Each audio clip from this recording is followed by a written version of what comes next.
Good morning. It's Thursday, November 6th, 2014. I'm Steve Miller, and this is the Asia Brief. Malaysia Airlines announced it was waiting for flight MH370 to be officially declared lost. It's a necessary step so that compensation for next of kin can be distributed. Malaysia Airlines Director Hugh Dunleavy urged the families to be patient as the details were worked out. Quote, "We don't have a final date, but once we have an official loss record, we can work with the next of kin on the full compensation payments for those families." End quote. He went on to say compensating families on board flight MH17 that was shot down over eastern Ukraine was more straightforward, since it was known exactly what happened to that aircraft. Japan's TEPCO announced it had completed removal of spent fuel rods from the storage pool in Reactor 4.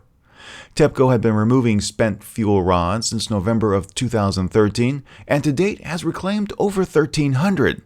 Unlike reactors 1, 2, and 3, Reactor 4 did not suffer a meltdown because it was undergoing offline inspection at the time of the catastrophe.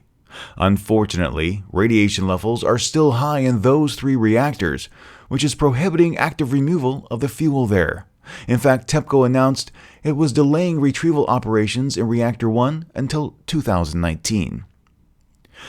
Not only does South Korea possess the highest suicide rates for adults and a higher than average rate for adolescents in the OECD, the nation's children have the lowest level of happiness too. According to the survey, which was self-identifying, the primary reason for the low quality of life was extreme academic stress.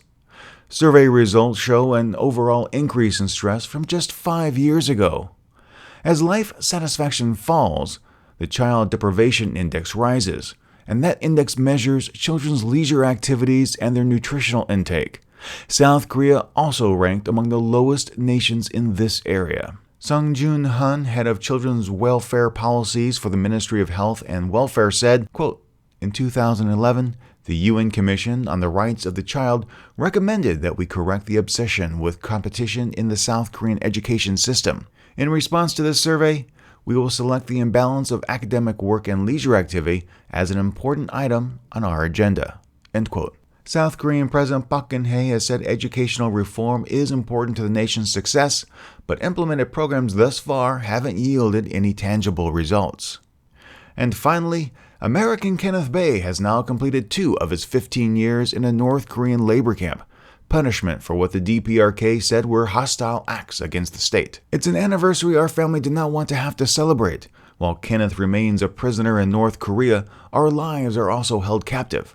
Filled with unspeakable heartache and anxiety," said the family in a statement released as it renewed appeals to let him go. That's it for the Asia Brief this week. Thank you very much for joining me. Asia News Weekly is coming your way at 12:01 a.m. Friday morning with a digest of the week's news. The Asia Brief returns on Monday. For more news today, follow me on Twitter. You can find me at Steve Miller ANW. The Asia Brief is licensed under a Creative Commons Attribution 4.0 International License.